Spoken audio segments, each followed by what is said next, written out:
2026년 3월 11일, 오늘 우리는 인류 역사의 새로운 변곡점이 될지도 모를 긴박한 소식과 함께 하루를 보내고 있습니다. 불과 몇 시간 전인 오늘 새벽 0시, 중동의 밤하늘은 거대한 폭음과 함께 붉게 물들었습니다. 마치 영화 속 전쟁 시퀀스처럼 보이지만 이것은 지금 이 순간 실제로 벌어지고 있는 참혹한 현실입니다. 세계 경제의 동맥인 중동이 요동치면서 머나먼 한국에 있는 우리의 일상까지 깊게 파고들어 흔들고 있습니다.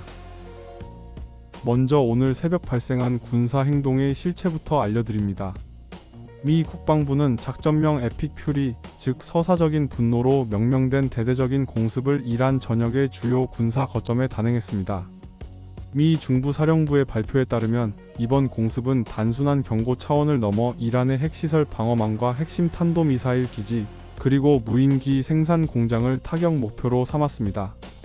전문가들은 이번 작전이 과거의 국지적 도발 대응과는 차원이 다르다고 분석합니다. 최첨단 스텔스기인 F-35와 전략 폭격기 B-2가 동원되었고 이란의 방공망을 무력화하기 위한 사이버 공격이 병행되었습니다. 특히 이번 공습에는 인공지능이 유도하는 정밀 미사일이 대거 투입되어 이란의 지휘 통제 시스템을 마비시킨 것으로 알려졌습니다. 이란 내부에선 건국 이래 가장 치욕적이고 격렬한 공습이라는 비명이 터져나오고 있습니다. 미국은 왜 이 시점에 이런 극단적인 선택을 했을까요? 그 답은 이란 내부의 심상치 않은 권력 이동에 있습니다. 이번 사태의 가장 깊은 뿌리에는 이란의 최고 지도자 선출이라는 거대한 정치적 지각 변동이 자리 잡고 있습니다.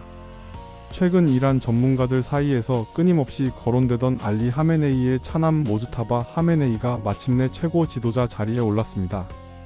그는 지난 20여 년간 전면에 나서지 않으면서도 이란의 혁명수비대와 정보기관을 실질적으로 통제해 온 그림자 실권자였습니다. 그의 등극은 단순한 지도자 교체가 아닙니다. 이슬람 혁명 이후 세습은 없다던 원칙을 깨고 사실상의 왕조 체제로 회귀한 것이기에 이란 내부에서도 엄청난 반발이 일고 있습니다. 특히 자유를 갈망하는 이란의 젊은 세대들은 SNS를 통해 이번 선출에 대한 거센 거부감을 드러내고 있습니다.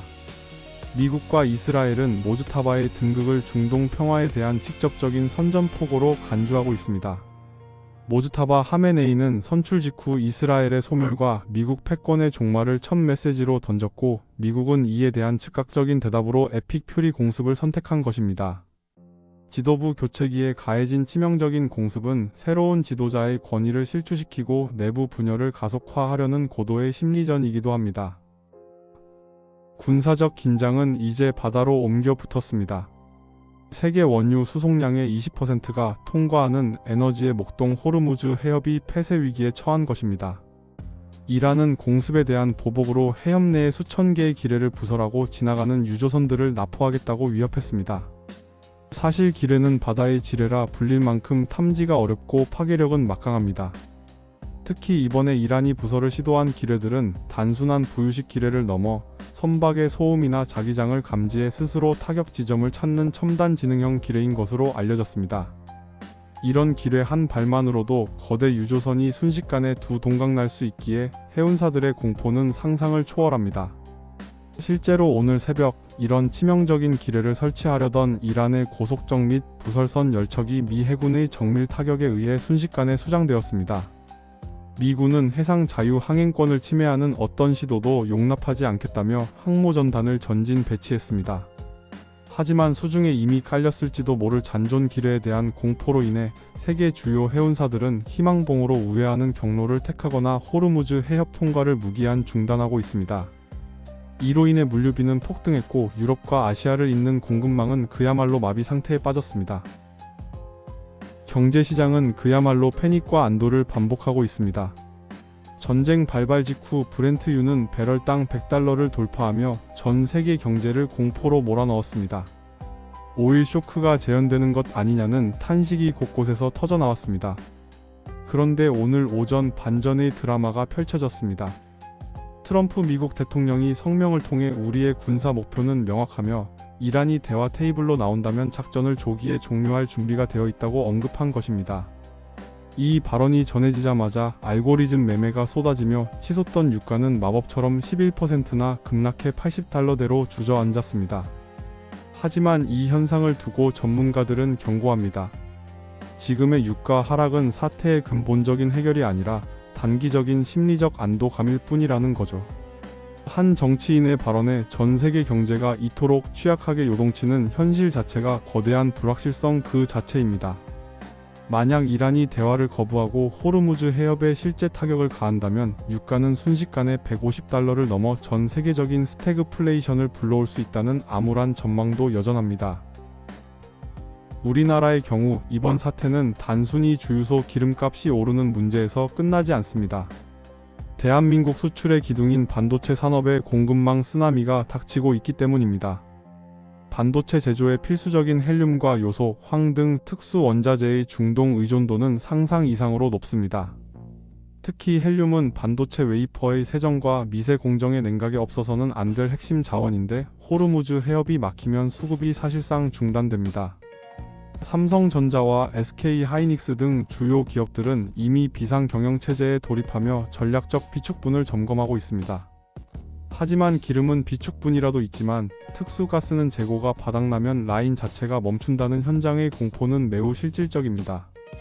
반도체 생산 차질은 곧 스마트폰, 자동차, 가전제품 가격의 폭등으로 이어져 우리 서민들의 장바구니 물가까지 위협하게 됩니다. 2021년 요소수 대란 이상의 경제적 충격이 우리 턱 밑까지 차오른 셈입니다. 이번 사태는 국제 정치의 판도 또한 뒤흔들고 있습니다. 사우디아라비아와 아랍에미리트 등 주변 아랍국들은 이란의 세습 지도 체제를 강하게 비판하며 미국과의 군사 공조를 강화하고 있습니다. 반면 에너지 수입의 상당 부분을 이란에 의존하는 중국과 러시아는 미국의 공습을 일방적인 주권 침해라고 규정하며 서방 세계와 각을 세우고 있습니다. 중동에서의 이 갈등은 이제 지역 분쟁을 넘어 미국 중심의 질서와 이에 도전하는 다극화 세력 간의 신냉전 대리전 양상으로 흐르고 있습니다. 유엔 안보리마저 각국의 이해관계로 마비된 상황에서 우리는 이 거대한 체스판 위에 한 수 한 수를 냉철하게 분석하고 대비해야만 합니다. 불타는 해협과 치솟는 유가, 그리고 권력의 정점에서 벌어지는 위험한 도박들. 이 모든 뉴스 속에서 우리가 가장 먼저 생각해야 할 것은 결국 사람입니다. 폭격의 공포 속에 밤을 지새우는 중동의 아이들과 무고한 시민들, 그리고 공급망 위기 속에서 당장의 생계와 내일의 일자리를 걱정해야 하는 우리 주변의 이웃들까지.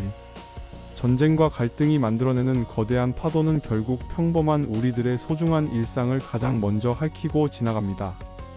권력자의 야욕이나 눈앞의 경제적 이익보다 더 소중한 것은 가족과 함께 맞이하는 평화로운 아침입니다. 2026년 3월 11일 오늘 우리가 목도한 이 갈등이 부디 더 큰 비극으로 번지지 않기를 바랍니다. 총성보다는 진심 어린 대화가, 파괴적인 폭격보다는 따뜻한 평화가 중동의 하늘을 다시 채우기를 희망합니다. 시청해주셔서 감사합니다.